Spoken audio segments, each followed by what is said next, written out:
conta aí, quantos anos você tem? Você está em alguma crise com a sua idade? Porque eu, com 56, mentira, eu tenho 36 ou 37? 36, eu acho. Tô entrando na crisezinha, sabe qual é, né? Dos 40. Quem diria? Eu nunca imaginei que eu ia entrar nessa crise dos 40. Mas, hoje é um dia daquele videozinho que a gente não faz tempo que não faz aqui no canal, que é aquele vídeo da gente abrir o coração, da gente ver o depoimento das pessoas. A gente tem outros vídeos parecidos com esse sobre se sentir bonita e tudo mais, e sempre vocês gostam desses vídeos. E eu também gosto, porque eu acho que é o momento da gente falar de coisas que a gente muitas vezes não imagina, né? Ou não compartilha. E aí, eu trouxe algumas pessoas que falaram sobre crises de idades diferentes e a gente vai ver junto, tá? Mas antes, um recadinho rápido pra vocês. Galera, que frio é esse, Deus? Não, eu não estou conseguindo mais viver. Está muito difícil. Se você mora em algum lugar do Brasil que não tá frio, agradeça. Porque aqui tá insuportável. É uma rinite que não passa. Uma gripe que já tá aí uns 2 meses. A saúde tá, ó. Mas pelo menos tem uma coisa que está saudável na minha vida. A minha saúde mental? Não. A minha pele, meus amores. Por quê? Eu fiz stories esses dias mostrando como eu sou uma pessoa desorganizada e não consegue ficar minimamente usando os trecos todos os dias. E aí, o que eu já fiz? Eu mostrei no stories que eu deixo cream espalhado pela casa inteira. Sim. Aí, ó, esse aqui que é o Ceramide, eu deixo... Cadê, ó? Esse aqui... Oh, meu amor. Esse aqui que é o Ceramide, ó, eu deixo do ladinho do lugar onde eu deito, né? Que na verdade também é o lugar onde eu saio do banho e já, ó... Já passa no corpinho todo. Passa na mão, passa no pé, passa em tudo, minha filha. Pra você ficar... Vou até... Aqui, ó, ó. Agora dá pra ver. Tudo passa na mão, passa no pé, passa no cotovelo, passa no joelho, passa em tudo. Que ele hidrata super bem e não deixa aquela sensação de pele oleosa, sabe? Que eu detesto. E aí, por isso que muitas vezes eu quase nunca me dou muito bem com hidratante por causa disso. Que você passa, depois fica parecendo que você é um frango, que dá pra você entrar já no forno, já. Que você tem que tomar até cuidado pra não cair no chão, né? Andar e sair escorregando. Esse aqui não deixa essa sensação, é maravilhoso. Você passa, fica sequinho e hidratado. Ai, muito gostoso. Aí, quando eu subo, vou até voltar com a minha luz. O que fica aqui no meu ladinho? Fica esse aqui, que é o Peptide. Esse aqui. Que esse aqui eu já uso pro rosto, né? Tem uma textura super gostosa, que eu vou lá, você abre aqui a tampinha, tuque-tuque. Eu dou 2 pumpzinhos assim. Passo no rosto todo e ele já fica aqui, porque eu sempre uso ele antes da maquiagem. E também, outra coisa maravilhosa, é esse aqui, o Eye Cream. Que ele é pra região dos olhos. E está rolando promoção no site da Creamy, tá? Presta atenção. Se a sua compra for mais de R$180, tem frete grátis. E se sua compra for mais de R$199, não só tem isso tudo, como tem 15% de desconto e você ainda ganha um sérum hidratante. Querida, não tem como. Aliás, eu já falei do meu cupom, né? Que é primeira beta, se você tá comprando pela primeira vez na Creamy, que tem 15% de desconto. E se você já comprou outras vezes, se você já é, né, no nosso clubinho da Creamy, você pode usar o cupom BETA, que dá 10% de desconto. Todo mundo sai com desconto aqui do vídeo da mamãe. Tá bom? É isso aí. Vai comprar seu cream pra ficar hidratadinha, gostosinha nesse inverno pra gente aproveitar? Não, pra gente tentar sobreviver. É isso aí. Beijo, Creamy. Vamos ver então? Aqui o primeiro vídeo que eu tenho é da crise dos 25 anos. Eu acho que tem uma crise dos 18 um pouco, né? Em algum momento. Mas, sei lá, com 18 a gente tá tão novinha, né? A gente tá tão novinha, a gente nem pensa muito em crise, não, eu acho. Com 25, eu acho que começa a cair a crise de verdade. A crise dos 25 anos, ela é real e, ó, tá pegando. A crise me pegou. A crise dos 30, ainda não cheguei pra saber como é. Mas a dos 25, eu deito a cabeça no travesseiro todos os dias e falo, meu Deus. Vou explicar pra vocês o que acontece. O que acontece é que, tipo assim, você é adulto. Só que eu me sinto adulta? Eu não me sinto adulta. É um cenário, assim, que também não me ajuda a me sentir completamente adulta, porque tem grupo de amiga que eu vou sair, que vai querer ir pro bar, virar 3 shots de 43 numa segunda-feira. E outras amigas que eu vou sair, que tá falando de pré-natal e ter filho. Tem amigos meus no segundo filho. E tem as amigas minhas que nem pararam de ir na festa de faculdade. Importante dizer que tem, obviamente, um recorte aqui, né? Obviamente, a gente tá falando de uma menina branca, claramente, que tem alguma condição, né? E isso muda bastante. Tem muita gente que, às vezes, a gente entra nesse assunto e a pessoa fica tipo, nossa, eu trabalho desde 15 anos de idade, é uma palhaçada isso tudo, etc. Eu acho que, assim, óbvio que a gente está falando de uma coisa bem geral, né? Uma coisa geral de um recorte específico, um recorte heterossexual também, importante dizer. Mas eu acho que o 25, ele tem algumas coisas que são um pouco mais gerais no sentido de quando você faz 18, você sai do colégio, né? A gente está falando de num lugar de condições normais de temperatura e pressão, né? É um lugar onde você sai do colégio, algumas pessoas vão para a faculdade, outras pessoas elas vão ali trabalhar. De alguma maneira, é uma quebra. Né? Mas ainda eu acho que a gente não caiu tanto na real sobre esse negócio de ser adulta.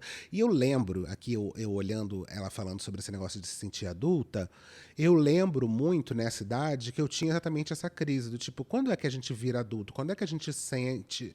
E tem conteúdos meus dessa época falando isso. Né? Esse era quase meu mote na internet, assim, para falar... Quando é que a gente se sente adulto? A gente não. E eu achava que eu estava sendo super trendsetter, né? Na época, falando sobre esse assunto. Então eu tinha muito essa pegada, né? De quando é que a gente se sente adulto? Quando é que a gente sente alguma coisa, muda alguma coisa? E aí eu também falava, e engraçado que eu acho que confundia também um pouco com o negócio da transição, que eu falava sobre, parecia que todo mundo tinha tido um manual para viver e eu tinha vindo sem esse manual. Ainda tem esse sentimento hoje em dia, mas acho que tem muito a ver também com o fato da minha transição. Mas eu acho que o 18 anos, ele tem esse lugar que o 25, ele começa a cair na real de que você não é mais adolescente, que você não é mais jovenzinho. E eu não acho nem por uma questão física, mas por uma questão de a sociedade, ela anda, né, num certo caminho que você não tem, que você já começa a ser cobrado como adulto, que você já começa a ter, assim, aí nessa fase você começa a ganhar um dinheiro seu, né? Você começa a trabalhar e aquele dinheiro já começa aquela certa pressão de sair de casa. E aí também eu acho que fala de uma outra coisa, que eu acho que a gente vai falar em outras crises aqui, que é sobre o choque de gerações que a gente tinha. A geração dos nossos pais, né, dos nossos avós, gerações com vidas um pouco mais estáveis, no sentido de você saber, entre muitas aspas, exatamente qual é o próximo passo, né? É aquela história do você é adolescente, colégio, depois você trabalha, aí depois você casa, tem filho. Existia um roteiro. E, obviamente, que esse roteiro ele cai quando você começa a descobrir outras formas de viver, e a internet traz isso muito pra gente, né? Joga na nossa cara o quanto existem outras pessoas e outros mundos e outras maneiras de viver, mas também essa instabilidade do mundo, e eu nem digo de guerra, de não sei o quê, mas a instabilidade mesmo de que a internet trouxe, que tudo muda o tempo inteiro, né? Um dia a gente está falando sobre Morango do Amor, no outro dia a gente está falando sobre o podcast da Camila Frender, no outro dia a gente está falando não sei o quê, aí de repente uma pessoa do nada explode, aí essa pessoa de repente começa, aí chega o tigrinho, aí muda tudo, e aí... E óbvio que a gente está falando de assuntos de internet especificamente, mas eu estou falando isso num lugar de fazer até um paralelo de o quanto isso afeta a nossa vida. Óbvio que afeta, né? Não esses temas específicos, mas assim, momentos que a internet faz com que a política mude, com que a nossa ideia de valores mude. Muita coisa muda o tempo inteiro, né? E a gente está um pouco nesse lugar de instabilidade sem ter dinheiro. Por exemplo, uma coisa que se quebrou muito foi essa coisa de você sair de casa, né? Hoje em dia as pessoas estão se juntando mais porque tudo ficou muito mais caro. Então hoje você não tem como comprar uma casa, você não tem como pensar em ter nada, né? A gente tem uma coisa que que eu amei, assim, que tem se falado muito, que a gente está indo para um lugar chamado de tecnofeudalismo, né? Aqui é um parêntese gigante nessa história, mas os nossos pais, eles pensavam em ter coisas, né? Os pais, os avós, outras gerações. Então, comprar a casa, comprar o carro, comprar os móveis, comprar não sei o quê. Então, as coisas eram materiais, de alguma forma a gente tinha a posse daquilo. E até coisas básicas do tipo comprar uma fita cassete, comprar um VHS, comprar um DVD, até o conteúdo era físico. E o que dizem, né, e o que estão trazendo essa palavra de tecnofeudalismo, é que no feudalismo, você, na época feudal, né, você vivia ali no feudo e você pagava para poder fazer as coisas ali dentro. Né? Então você pagava para morar, você pagava para comer, você pagava o direito, mas nada disso era seu. Aquilo era do senhor feudal, né? Então, nada, você não tinha posse de nada. Tudo era uma locação. E o que dizem hoje, que a gente está indo para um lugar de tecnofeudalismo, que hoje em dia tudo também é uma locação. E aí tem a lógica da locação do apartamento, tem a lógica da locação do carro, tem a lógica da locação do conteúdo. Você paga pelo conteúdo, mas se aquela plataforma quiser tirar aquele conteúdo, o problema é seu. Tem muita gente falando agora de videogame, né? Você paga hoje pelo um jogo que, se a plataforma decide que aquele jogo não está mais disponível, você não pode mais jogar, mesmo você tendo pagado, né? Então a gente está nesse lugar que parece que tudo agora você volta a pagar pelo direito de usar e não mais pela posse daquilo. E isso muda muita coisa. Isso muda muita coisa. E isso, obviamente, vai conversar um pouco com esse nosso universo da, da, da, das nossas crises de idade. Porque a gente chega numa certa idade achando que a gente já projetava uma coisa, e quando a gente chega nessa idade, a gente vê que essa projeção ela é completamente inexistente ou que é impossível quase de chegar. Então, eu acho que é isso que é muito curioso, né? Da gente ver que as crises geracionais, elas não são só simplesmente pela dificuldade da maturidade, que a gente sabe que isso existe na vida, a dificuldade da gente ter, de sentir que a gente está ganhando mais responsabilidade e tudo mais, mas também pela quebra de expectativas que a gente tinha a partir daquilo que a gente imaginou, a partir daquilo que os nossos pais imaginavam, ou até que eles conseguiram, né? Então, tem um pouco isso. Eu acho que os 25 anos ele é a primeira grande quebra desse lugar da adolescência mesmo. É o lugar onde realmente você começa a perceber, e não perceber de uma forma que as pessoas vão te falar, porque é óbvio que isso aí já vai ter sido falado desde muito antes, mas o 25 eu acho que cai um pouco essa cabeça, né? E aí depois, para quem acredita, né, vem logo depois aí o retorno de Saturno, que eu acho que já vem confirmar, né? Solidificar um pouco dessa história. Vamos lá. Aí você fica tipo assim, jovenzinha, adulta. 25 anos você é adulta. E eu ainda acho que por causa da minha bolha eu me sinto assim aos 25. Porque tem gente que já teve sentido esse feeling antes. Eu sinto que é a primeira vez na vida que não tem algo pré-moldado pra você seguir e você tem que tomar suas próprias decisões 100%. Tipo assim, escola, faculdade, estágio, emprego. Tá, tudo isso tá falando, ser efetivado, tá lá escritinho. Só que aí chega uma hora que você precisa decidir o que você tem que fazer. E você começa a perceber que aquela vida que você sonhou com 18 anos não é fácil de ter. Porque com 18 anos eu achei que aos 25 eu já ia estar casada, com casa própria, carro próprio, 3 filhos, aos 30. E eu tenho o quê? Arranjei um namorado mês passado, nem namorado eu tinha. E eu digo mais, a crise dos 25 da mulher hétero é complicado, porque não existe homem hétero com 25 anos que preste, menos meu namorado presta. Mas assim, foi difícil, eu tive que, escavar nas profundezas. Gente, que idades... Tem uma mudança também muito forte nessa história, que é essa ideia do namorado que presta, ela é muito recente também. Porque a gente fala muito sobre a questão de casamento arranjado, sobre casamento que não é por amor e tudo mais, mas essa ideia desse relacionamento ocidental que a gente tem, ela é muito recente também, essa ideia de casar por amor. Porque se a gente for pensar, a lógica ainda de propagar a família, a lógica ainda de construir alguma coisa, do núcleo familiar, isso tudo é muito recente. As pessoas, elas não tinham muito essa história de namorar, se conhecer. Isso eu estou falando há 50 anos atrás. Estou falando há 40 anos atrás. As pessoas, elas simplesmente chegava a uma certa idade, obviamente que existia ali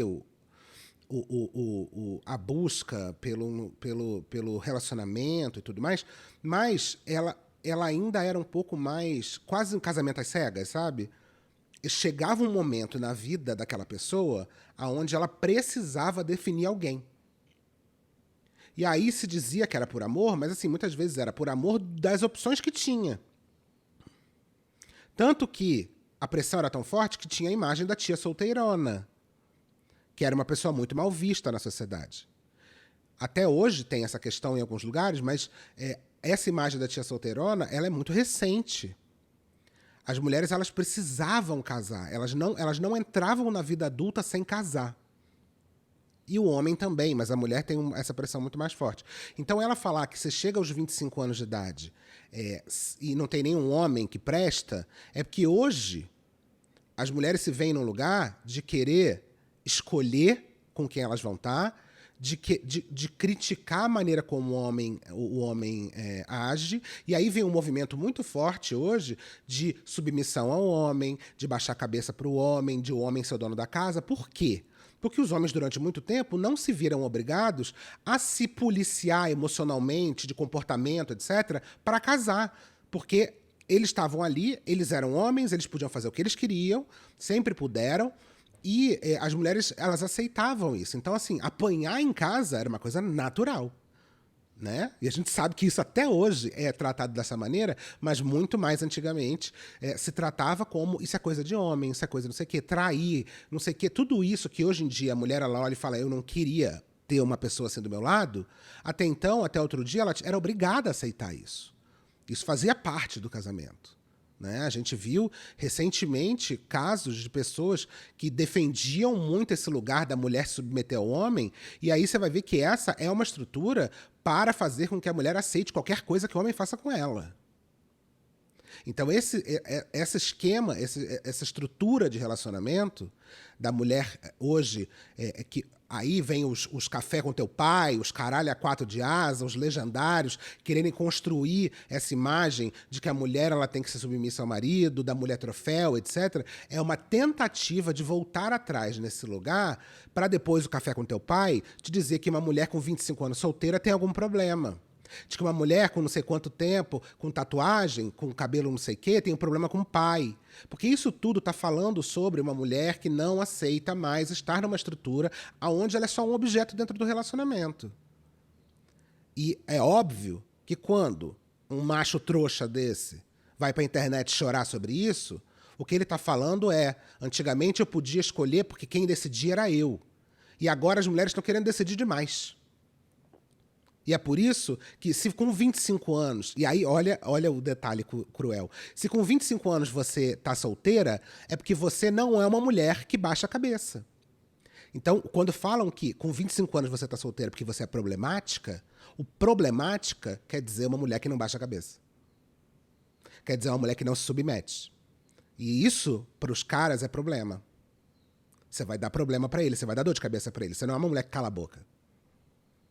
Então, essa crise da mulher que fica brincando dizendo que ser hétero é castigo, é esse lugar. De um choque de mulheres que não aceitam mais determinadas coisas e de homens que estão se debatendo para querer voltar para um lugar aonde o cara sobe a montanha e desce sendo o herói da casa. Fudida. Tipo, é hora de você começar a direcionar sua vida. É tipo, now or never. Mas tá tudo tranquilo por aqui, tá tudo dando certo, gente. Ontem passei 3 horas querendo instalar um The Sims. E hoje de manhã fui ver coisa pra fazer imposto de renda. Tipo, é 25 anos isso, é o puro suco do 25 anos. E aí a gente vê a tendência da nostalgia, né? A tendência da nostalgia, que é a tendência de você tentar lembrar. E o pensamento nostálgico ele é sempre muito perigoso, porque é um pensamento que pinta de colorido uma fase da vida que as coisas pareciam mais simples. Por isso que a gente olha para trás e fala, na minha época era muito melhor. Né? Quando eu era pequena era muito melhor, e nem sempre é. Só que a gente tem uma tendência a olhar só para as coisas positivas. Então esse pensamento nostálgico, ele leva a gente para um lugar que a gente fala, na ditadura era muito melhor. É um pensamento perigoso. Ao mesmo tempo, o capitalismo sabe disso, né? E vai te vender produto, vai te vender brinquedo, não sei o quê. E não estou criticando, até porque eu acho que faz parte, acho que a gente busca os confortos psicológicos que a gente precisa para conseguir viver. A vida já é bem difícil. Mas, hoje em dia, o boom da nostalgia está nesse lugar. Está no lugar da gente tentar ir para uma época onde as coisas eram mais simples, né? Vamos ver aqui outro. Esse aqui é... Gente, eu sei que também crise o dos que eu vou 25. falar vai parecer uma coisa muito óbvia, mas algumas coisas óbvias precisam ser ditas. Vocês já pararam pra pensar que quando tem seus 20 e poucos anos, a sua vida nem é direito ainda? Isso não é muito louco? Eu acho que cada vez mais, principalmente com as redes sociais, a gente sente que a nossa vida precisa estar resolvida até os 25 anos, senão, meu filho, você fracassou. Eu tava pensando sobre meu TCC e eu falei, meu Deus, eu ainda nem me formei. Se você for pensar em outros países, assim, que tem uma estrutura melhor, assim, de vida, muitas pessoas que eu conheço, realmente, a faculdade, aquele período ali dos seus 18 aos seus 20 e poucos anos, é só pra estudar. A vida não começou ainda, é como se fosse uma espécie de pré-vida, sabe? Sabe quando você tá na escola e aí você para de usar o lápis pra usar a caneta? Tipo assim, agora o bagulho vai ficar de verdade. E eu percebi que esse início, assim, dos 20 e poucos anos, a gente ainda tá usando lápis. Só que a gente age como se a gente tivesse, tipo assim, careta permanente. E é muito louco, porque eu e as pessoas ao meu redor estamos nessa correria de fazer acontecer como se aos 25 anos fosse ter uma sentença. Tipo, parabéns se eu conseguiu, parabéns se eu não conseguiu, a vida acaba ali. É muito louco pensar que a gente tá muito distante de algumas das melhores e das piores coisas da nossa vida. Eu fico vendo essas pessoas, tipo, ascendendo na internet com, tipo, 35 mais 40, 40 e poucos anos. E não é como se elas não tivessem existido antes dessa idade, né? Elas só estavam numa construção, e é isso. Eu tô sentindo que meu lobo frontal desenvolveu. E ainda tem essa outra... Deixa eu terminar que tá no final. Tô tipo, tá. Não precisa ser tanta correria assim. Tem essa outra grande pressão também, que a gente não pode esquecer, que é a pressão da internet do sucesso rápido.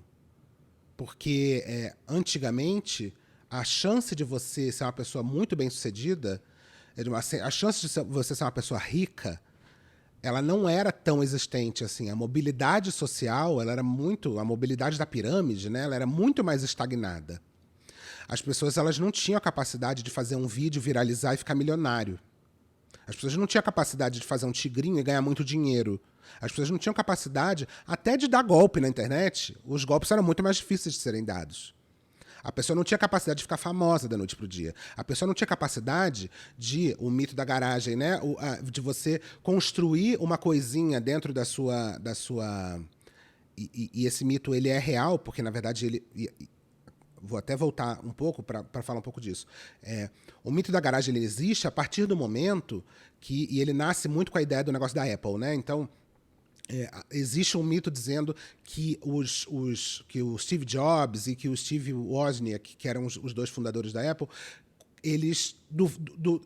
Dois meninos comuns que da garagem de casa construíram um sistema operacional e construíram um computador que, de repente, se tornou a empresa mais valiosa do mundo. Né? E a gente sabe que não é bem assim. A gente sabe que tem 1 milhão de privilégios, 1 milhão de contatos e 1 milhão de coisas que envolvem essas pessoas, mas existe esse mito, e esse mito ele é justificado porque uma vez ou outra acontece de uma pessoa ser ejetada do lugar comum e ser colocada no lugar de fama, que é a menina do avião. Então, a gente sonha o tempo inteiro que por que é que eu vou ficar trabalhando, ganhando um salário mínimo, se eu posso ficar tentando ser doida na internet, ou alguma coisa pode acontecer, os astros podem se alinhar, e no dia seguinte eu estou fazendo publicidade ganhando o que eu ganhava no ano inteiro. E aí, esse ponto fora da curva, que seria exceção à regra, se torna uma pressão social para todo mundo passar por isso. Por isso que todo mundo quer ser criador de conteúdo. Porque as pessoas elas sonham não com a labuta do dia a dia do criador de conteúdo. Porque ainda tem isso, também tem esse sonho de que o criador de conteúdo, essa ilusão de que o criador de conteúdo é uma pessoa que ganha rios de dinheiro, vai em milhões de coisas, ganha muita coisa de graça, tem uma vida fácil, não sei o quê. Sendo que quando a pessoa começa a trabalhar com isso, ela vê o nível do estresse que é. E por isso que muita gente não continua. Porque é muito difícil também. Obviamente, você não vai sair de casa, é mais difícil do que um CLT, não sei o quê. A gente não está entrando nessa discussão. Mas é um lugar onde também tem trabalho, onde não é só os louros, né? Então, você vai trabalhar, é igualzinho você ser tipo PJ no lugar. Se você tá doente, eu tô há 2 semanas doente e não posso parar de trabalhar. Eu não posso parar. Eu não posso parar de fazer as coisas que eu tô fazendo. Eu não posso parar de gravar vídeo pro canal, porque senão isso vai impactar no final do mês e eu não conseguir pagar minhas contas. Então, não tem romantismo nessa história, né?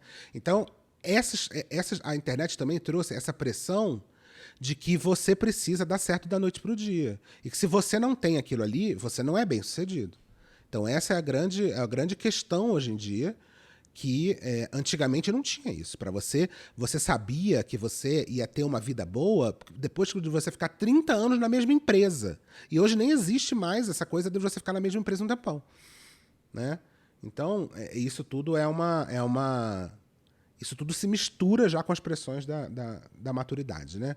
Aí aqui temos a Mara Ervilha, que vai falar sobre crise da meia-idade dos millennials. Que é curioso, né? A gente falar de meia-idade, porque a meia-idade supostamente, antigamente, era 50, né? Se você nasceu entre 1981 e 1996, esse vídeo é pra você. Você é uma pessoa dentro da geração millennial. E o que a geração millennial está passando neste momento? Por uma crise da meia-idade. Mesmo que tu não tenha ainda 35 anos, os millennials estão enfrentando uma crise séria de meia-idade. Uma crise de se encontrar com expectativas que teve no começo da vida. Foi ensinado pra gente que a gente podia fazer tudo e que as nossas ideias eram geniais e que a gente podia, de alguma forma, criar coisas incríveis com as coisas que a gente tinha. Que a gente ia entrar na faculdade, a gente ia conseguir um diploma e a gente ia ter o trabalho dos sonhos. Que a gente ia conseguir ter uma casa, que a gente ia conseguir ter uma vida confortável e estável aos 30 e poucos anos. Gente, isso é tão curioso. E eu queria muito trazer também a perspectiva de uma pessoa preta para falar sobre isso, porque a gente muitas vezes fica falando sobre crise de idade com um monte de gente branca, né? E aí isso faz um recorte bem específico também, que é bem importante da gente trazer. Mas ela está falando de uma coisa que eu lembrei, eu vi esses dias no Twitter, eu acho, que esse otimismo que existia com a geração millennial era muito forte, porque era o início da internet, era o início de realmente ter uma explosão cultural em algum nível, e isso tudo criou um universo que parecia que o mundo ia ser maravilhoso, ao mesmo tempo que tinha outras coisas, né? A gente estava saindo, é um momento onde a gente sai da Guerra Fria, né? Ali 89. Então, existe ali uma década dos anos 90, anos 2000, de um certo florescimento, de um certo otimismo no mundo.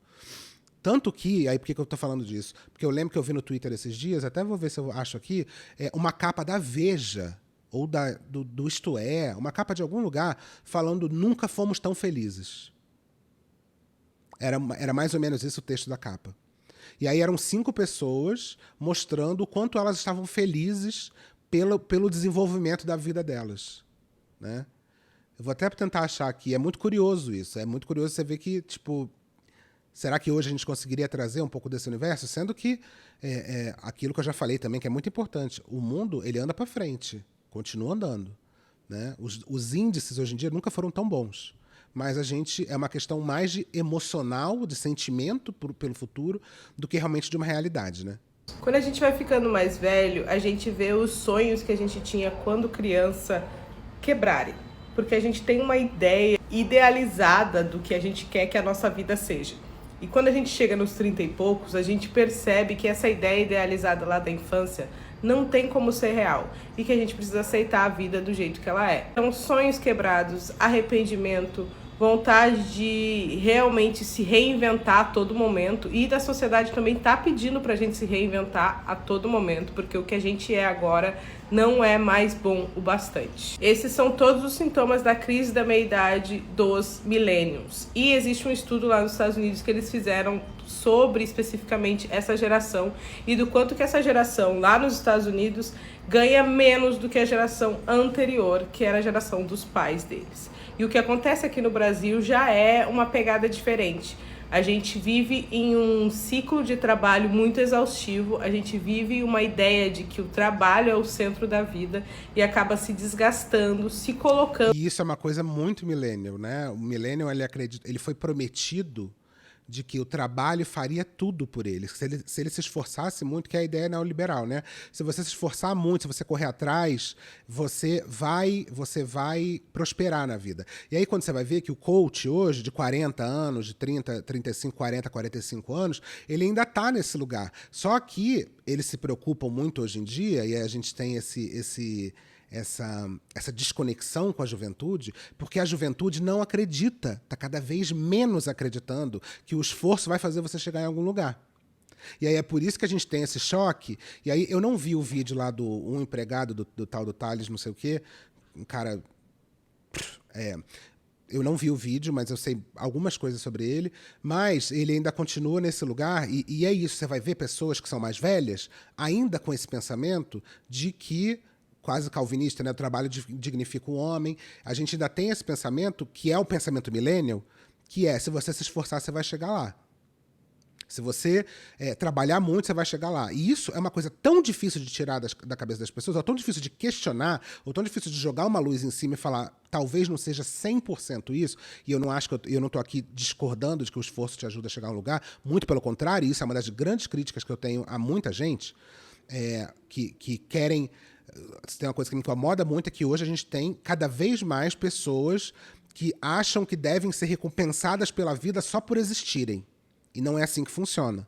Muita gente está dentro de casa, no quarto, sem fazer porra nenhuma, mas acha que o talento dessa pessoa deve ser reconhecida como se alguém fosse bater na porta da pessoa e falar, nossa, eu estava passando aqui e senti que tinha uma pessoa muito talentosa, toma aqui 20 mil reais e vai ser feliz. Não é assim que funciona. Mas a gente tem uma descrença cada vez mais forte da juventude de que o trabalho vai fazer de você chegar em algum lugar. Muito pelo contrário. E aí por isso que as empresas hoje têm uma dificuldade gigante de reter talento, porque você tem hoje empresas que estão achando que vão pagar o que querem pagar e vão cobrar das pessoas como cobravam dos millennials, os millennials aceitavam, e a geração Z, geração alfa daqui a pouco, não aceita mais isso. E é por isso que talvez essa geração ela venha exatamente questionar, e de novo, gente, quando a gente fala sobre geração, é uma generalização, tá? A gente está falando de tentar pasteurizar um recorte que é infinito. Mas a grande discussão dessa geração é, será que o trabalho é a coisa mais importante da minha vida? Talvez não seja. E aí tem esse lugar de questionar, você se esforçar muito, você vestir a camisa da empresa. Então, todo esse discurso hoje, que funciona muito para millennial, e para mim, como a minha cabeça funciona, se você vai ver um jovem hoje de 20 e poucos anos de idade, ele não acredita mais nisso. E aí a gente está falando de um outro universo. E não é porque esses jovens são vagabundos, mas porque esses jovens cresceram em um outro momento. Num momento onde realmente as pessoas se fodem de trabalhar e não são nem próximo recompensadas disso. Não tem nem a casa própria que seus pais ou que seus avós talvez um dia tenham conseguido, você não está nem próximo de conseguir. Você não consegue nem pagar o seu aluguel. Então, tem essa questão, né? Em situações... Inclusive, eu achei a capa aqui, tá? Deixa eu ver se eu consigo botar ela aqui. Nunca fomos tão felizes. Isso aqui é do final de 2010. Tem mais de 15 anos. Brasileiros são tomados pelo sentimento de bem-estar comprando... Deixa eu até dar o zoom aqui. Brasileiros são tomados pelo sentimento de bem-estar comprando mais carros, viajando mais, adquirindo a casa própria e realizando sonhos até então inatingíveis. Nunca fomos tão felizes. Aqui tem a pessoa que é... Aí eles fazem a questão de colocar pessoas de vários estratos sociais. Gari, gerente de loja, executivo, frentista, psicóloga. O avassalador avanço da classe C sobre o consumo, as vendas do comércio superam expectativas, a indústria prepara-se para o melhor Natal em décadas, linhas de crédito e índices de emprego batem recordes históricos.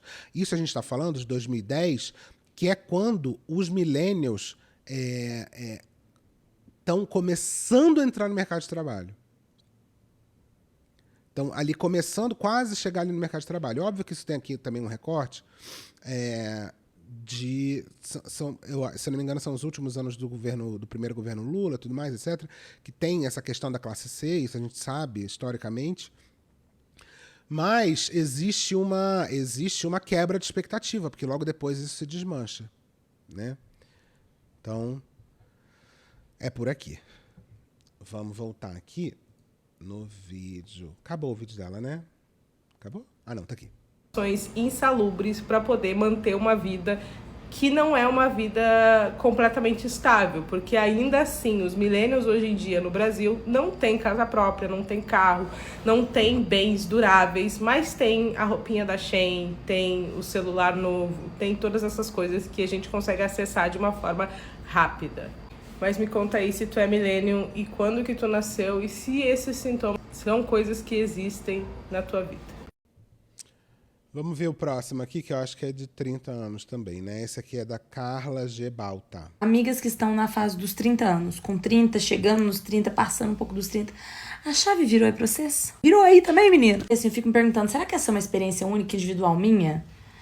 Não é possível que seja. Porque do nada, nos últimos meses, eu sinto que uma chave virou na minha vida e que eu sou uma pessoa completamente diferente do que eu era um ano atrás. Completamente outra pessoa. Eu não tenho mais a menor vontade de fazer coisas que antes eu amava fazer.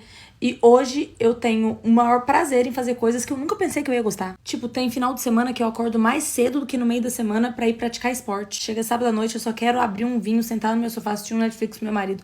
Porque pensar pra ir pra festa é uma realidade assim tão distante. Que festa? Você tá louca? Que festa? E o tema mais temido de todos. Eu realmente quero ser mãe, cara. Há um ano atrás eu morria de medo de gravidez na adolescência, com 28 anos. Agora tudo que eu consigo pensar é que eu quero um monte de moleque correndo por aí com a cara do meu marido, gritando meu nome enquanto eu me escondo no banheiro. Em que momento a chave vira? Eu me sinto mais adulta do que nunca. Tipo, agora eu só quero fazer coisa de adulto. Que é isso, gente? Que é isso? Que momento que eu deixei de ser uma adolescente? Tô assustada. Outro recorte importante de ser feito, né? A gente vê o crescimento na internet cada vez mais. Porque a internet nasce muito com um lugar jovem, né? Na nossa cabeça, a internet ela tem essa pegada jovem. Adolescente, skins e tudo mais. E aí a gente vê hoje um crescimento avassalador de pessoas, de influenciadores, de celebridades abraçando um estilo de vida um pouco mais tradicional. E isso muda tudo. A Virgínia ter 3 filhos, você pode achar 1 milhão de coisas sobre ela, mas o fato dela ter 3 filhos, o fato dela mostrar, né, e a Virgínia, e a Vitube, e a Boca Rosa, e todas e várias influenciadoras mostrando esse lado adulta, empresária, mãe, influencia outras pessoas a pensarem da mesma forma. Hoje em dia se tornou menos assustador para as pessoas terem filhos, porque os ídolos dessas pessoas têm filhos e mostram a maternidade. Então, é óbvio que isso tudo muda com o tempo e que a gente não sabe para onde isso vai. Mas muda muito e a gente acha, né, a melhor parte de você ser influenciado pelo meio é você jurar que você não é influenciado pelo meio, mas você é. Você não tem nem como lutar contra isso. Tem até como resistir, mas dizer que você é zero influenciado pelo meio, eu te digo que você tem que repensar um pouco. Essa aqui é a Andrea Choclay. Hoje eu vou contar pra vocês como esse moranguinho aqui passou pela crise dos 30 e talvez isso possa te ajudar. Apesar desse rostinho de 20 anos aqui, eu estou bem mais próxima dos 40. E é muito legal ver os meus amigos mais novos passando pela tal crise dos 30. E eu acho muito bonitinho, porque tipo, eu já tive lá e já tive desesperada no lugar deles. E eu não sei qual que é a mística, mas o fato é que numa variação de 3 pra mais, 3 pra menos ali nos 30, de 27 até os 33, a gente vai dar uma bitoladinha. Eu não sei explicar, mas todo mundo vai passar por ela. Talvez alguns coloquem mais luz sobre isso e tem gente que vai tentar negligenciar, mas todo mundo vai dar meio que uma pirada. Fato é que nessa época da vida, repentinamente, né, ou aos poucos, vai começar a te dar uma insatisfação meio que geral. Questionamentos existenciais sobre o seu trabalho, sobre os seus relacionamentos, sobre as suas amizades. É meio que tipo assim, o que eu tô fazendo da minha vida e se tudo que eu fiz até agora tá ok ou eu preciso mudar drasticamente. E obviamente que com esse moranguinho aqui, gente, não foi diferente. Aos 29 anos, eu tipo comecei a realmente surtar e eu considero o ano que eu fiz as piores escolhas da minha vida, porque eu tava naquela assim, gente, eu preciso aproveitar a minha vida a partir de agora. Porque, pasme, eu estava me sentindo atrasada. E eu olhava à minha volta e eu via as pessoas, parece que elas estavam tão resolvidas. Financeiramente, relacionalmente, com o próprio corpo. E eu tava odiando meu emprego. Eu tava num relacionamento com alguém completamente oposto a mim. E tava casada com sedentarismo. E aí, eu pensava lá nos meus cadernos de recordação. Sim, os cringes vão lembrar disso. Que a gente tinha um caderno que a gente colocava perspectivas pro futuro, enfim, e trocava com os amigos. E lá nos meus cadernos, com 30, eu tava muito bem resolvida. E aí eu olhava pra mim com 29 e falava assim, tô louca. Confesso então que assim, os 29, 30 anos pra mim foram anos bem nebulosos e que eu considero que eu atingi o fundo do poço. Tentando me reencontrar, gastando em excesso, bebendo demais, tentando curtir a minha vida doidado, sei lá, tentando me achar, tentando me resolver, eu tava perdida. Até que um dia eu acordei e falei, cara, é um leão por vez. Não adianta eu tentar resolver 30 anos pra trás e achar que todas as minhas escolhas estavam erradas. E que tá tudo bem não estar resolvido com 30 anos, porque a perspectiva que você fez quando você era adolescente, gente, era uma lente muito errada. Você não tinha noção, né, do perrengue que é ser adulto.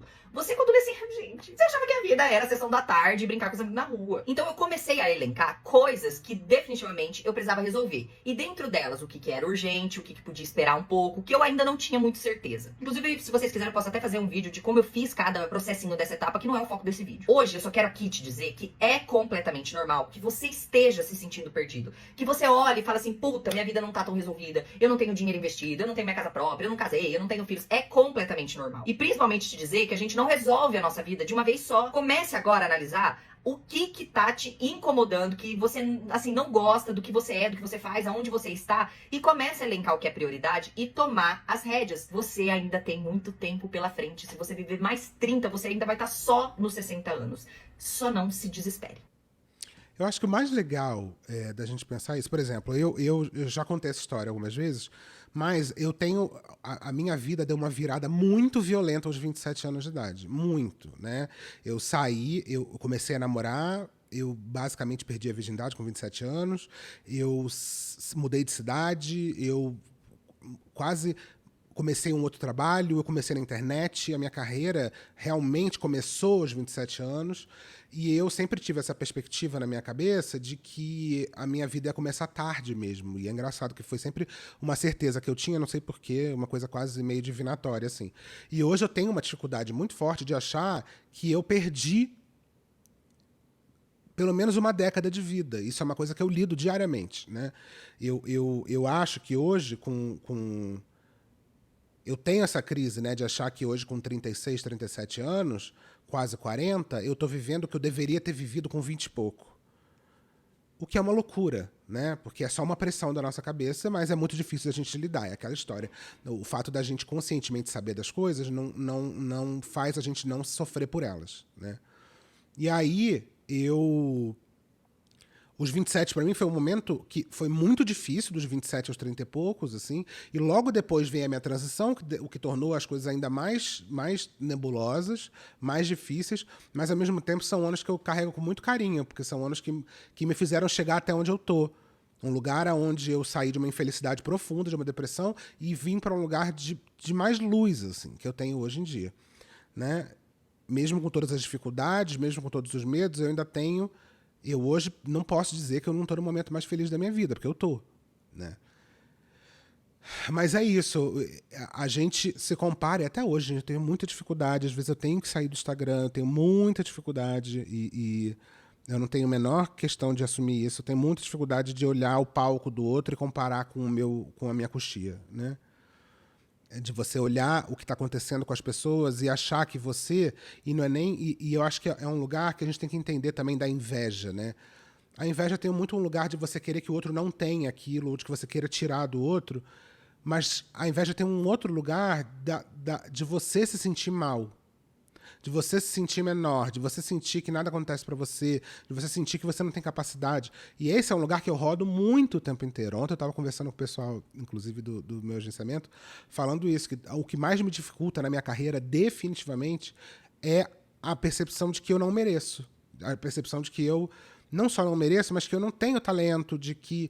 E aí é muito chato quando começam algumas críticas, assim, e eu entendo que críticas são importantes para a gente repensar e para a gente ver algumas coisas, Mas elas, obviamente, batem em mim em lugares muito, muito complicados, né? E é por isso que eu tento até o tempo inteiro ter uma fala um pouco mais doce quando eu vou falar sobre a vida dos outros, porque eu sei que é muito difícil a gente receber algumas críticas, né?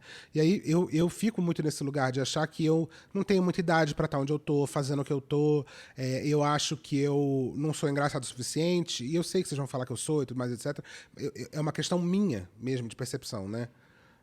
E é tão difícil porque eu sou uma pessoa que eu acho que eu tenho uma percepção relativamente apurada sobre o que vem além de mim, mas para mim eu tenho um peso muito mais forte, né? Então é difícil a gente ter essa autopercepção de uma forma isenta, a gente não tem, e muito difícil a gente conseguir lidar com isso, né? Nem sei porque eu entrei nesse assunto, mas... porque a menina estava falando sobre ela ter tomado muitas decisões ruins com os 30, eu tive o contrário. Eu acho que eu tive momentos onde eu tive uma certa coragem de conseguir andar na vida. Eu quero botar mais... Eu queria muito trazer... eu vou trazer mais um vídeo só do Leandro, uma perspectiva de um homem que eu ainda não coloquei aqui. Eu queria muito trazer crises de maiores idades, de 40, 50, 60, mas eu quase não achei nada sobre isso. E eu acho que por uma questão geracional mesmo, né? As pessoas, os jovens que estão na internet, que estão acostumados, e isso é uma coisa que eu falo, né? Eu falei isso não sei para quem esses dias, que eu falei assim, a gente na internet, a gente sente que a gente está velho para a internet porque a gente tem uma visão da internet como um lugar de gente nova. Tem poucas pessoas mais velhas na internet. Só que a gente tem que lembrar de uma coisa, a gente nasceu na internet. Eu não nasci na internet, mas o momento onde eu envelheci já na internet. Então, eu tenho mais costume de falar as coisas na internet, e a minha geração também, e cada vez menor a geração, mais ainda esse costume. Então, a gente vai chegar nos 60, 70 anos de idade ainda falando na internet. O que a minha avó não tem essa percepção, porque ela foi ver internet muito tempo depois da vida dela. Então, a gente vai... A internet está envelhecendo junto com a geração millennial. E isso é muito curioso da gente pensar. Os millennials, eles são exatamente a divisão do momento onde a internet chega. Então, os millennials, eles são aqueles que envelhecem junto com a internet. Os millennials são, hoje, os criadores de 40 anos de idade que estão na internet questionando sobre terem 40 anos de idade. E até então, não tinha gente fazendo isso. Porque é a gente que está na internet. Então, quando a gente chegar a 50, vai ter cada vez mais conteúdo falando sobre a crise dos 50. Quando a gente chegar nos 60, vai ter cada vez mais conteúdo falando sobre a crise dos 60. E hoje não tem por isso, porque os millennials estão aí, os millennials não chegaram aos 50 anos de idade. A gente está chegando na crise dos 40. Né? Vou trazer mais um vídeo só. Vamos lá. Ser adulto é uma confusão, sabe por quê? Porque nessa semana me bateu muito a parada de ter 35 anos. Tipo, como se veste uma pessoa de 35 anos? O que faz uma pessoa de 35 anos? Onde trabalha uma pessoa de 35 anos? E eu sempre caio na parada daquela foto do Didi vestido de adolescente. E aí eu me pego pensando, será que eu tô vestido que nem o Didi? Eu uso as roupas que estão rolando no momento? Eu uso o que eu sempre tive? O que eu faço? Se eu botar gola demais, não fica muito social meu coxa? Ao mesmo tempo que se eu usar uma pochete atravessada aqui, eu não vou parecer um cara de 20 anos. Eu quero parecer com a idade que eu tenho, mas o que é parecer com a idade que eu tenho? O que é parecer ter 35 anos? Não tem como saber. Até porque toda referência que a gente tem não vem do lugar que é a referência que a gente quer ter. Até porque o tipo de adulto que a gente é também é completamente diferente. Em outras gerações, a galera de 35 anos já tinha 2 filhos, casa comprada, carro, fazia 1 milhão de coisas. E eu continuo aqui no meu apartamento alugado, em casa, sem fazer nada, e daqui 5 anos eu não sei como é que vai estar a minha vida. E isso que eu nem entrei no mérito de planejamento financeiro, juntar grana, planos, reserva de emergência. O que é reserva de emergência, tá ligado? Como já disse Donald Glover, eu preciso juntar dinheiro pra mês que vem e não pra daqui 5 anos. Ser adulto é essa eterna confusão. Exatamente. Eu também queria muito saber o que é reserva de emergência. Tanto tempo que a gente não faz um vídeo desse, né? Vamos ver se a gente consegue fazer mais vezes. Vamos pensar em outros temas. Mandem pra mim. Um beijo.